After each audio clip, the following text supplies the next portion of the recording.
সূত্রে খবর পেয়ে ত্রিপুরা রাজ্যের যাত্রাপুর থানার পুলিশ কয়েক ঘন্টার ব্যবধানে একটি রাবার বাগান থেকে 8 কেজি শুকনো গাঁজা উদ্ধার করে সাফল্য অর্জন করে। গোপন খবরের ভিত্তিতে যাত্রাপুর থানার পুলিশ কয়েক ঘন্টা ব্যবধানে যথেষ্ট সফলতা পেয়েছে। সোমবার সকাল 10টায় যাত্রাপুর থানার ওসি সিদ্ধিকণ্ঠ বর্মন জানায়, 31 আগস্ট সন্ধে রাতে থানা এলাকার সীমান্ত গ্রাম পঞ্চায়েতের নির্ভয়পুরের রাবার বাগান থেকে 2 প্যাকেট 8 কেজি শুকনো গাঁজা উদ্ধার করা হয়। তবে কাউকে গ্রেফতার করা সম্ভব হয়নি, কিন্তু এর মালিককে তদন্ত চলছে, এমনটাই জানান ওসি। তিনি আরো জানান, ভোরবেলায় দক্ষিণ মহেশপুরের বুক চিরে যাওয়া কাকড়ি নদীর দক্ষিণ অংশের বন দপ্তরের সংরক্ষিত বন অঞ্চলে বেশ কয়েকটি গাঁজা নার্সারি প্লটের সন্ধান পাওয়া যায়। সকালবেলায় বিশাল বাহিনী গিয়ে সমস্ত নার্সারি প্লট কেটে ধ্বংস করে দেওয়া হয়। ওসির দাবি যে 8টি প্লটে আনুমানিক 2 লক্ষ গাঁজা চারা হবে। তিনি আরো জানিয়েছেন, আরক্ষা দপ্তরের ঊর্ধ্বতন কর্তৃপক্ষের নির্দেশকে মান্যতা দিয়ে আগামী দিনেও এই জাতীয় অভিযান অব্যাহত থাকবে ত্রিপুরা রাজ্যে।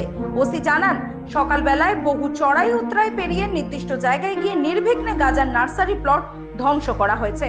সকাল আমরা রাত্রিবেলায় একটা প্রায় অনুমান 10টা-11টার দিকে আমরা এখানে যেটা নির্ভয়পুর গ্রাম আছে, এখানে একটা রাবার বাগানের গোপন খবরের ভিত্তিতে আমরা রেড করছি।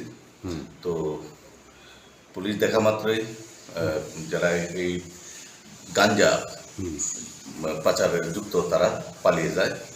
আমরা এখান থেকে প্রায় 2টা প্যাকেটে 8 কেজি গাঞ্জা আমরা রিকভারি করতে সক্ষম হয়েছি। শুকনো গাঁজা তো সক্ষম হয়েছি এবং এগুলো আমরা আইনগতভাবে দেখছি এবং আমরা এটার উপরে একটা ইনকোয়ারি নিচ্ছি।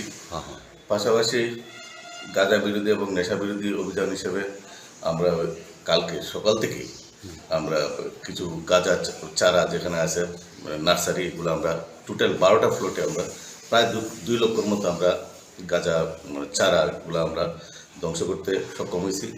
পাশাপাশি ওই এলাকাতে যেটা সাউথ মহেশপুর একটু ভিতরে এটা ফরেস্ট ল্যান্ডে, এখানে খালি জায়গাগুলোতে যে যারা গাঁজা চাষ করছে তাদেরকে আমরা জানান দিতে চাই। এই ধরনের অভিযান অবশ্যই জারি থাকবে এবং যারা এই কাজের সাথে যুক্ত তথ্য প্রমাণের ভিত্তিতে আমরা তাদের বিরুদ্ধে আমরা অ্যাকশন নিচ্ছি এবং অ্যাকশন নেওয়ার চেষ্টা করছি এবং এগুলো হবে, আইনগত ব্যবস্থা হবে যদি নাম ঠিকানা সঠিকভাবে আমরা পাই। তো এই ধরনের কাজ থেকে বিরত থাকার জন্য আমি অনুরোধ রাখছি এবং আমাদের এই কাজগুলো চলবে আগামী দিন।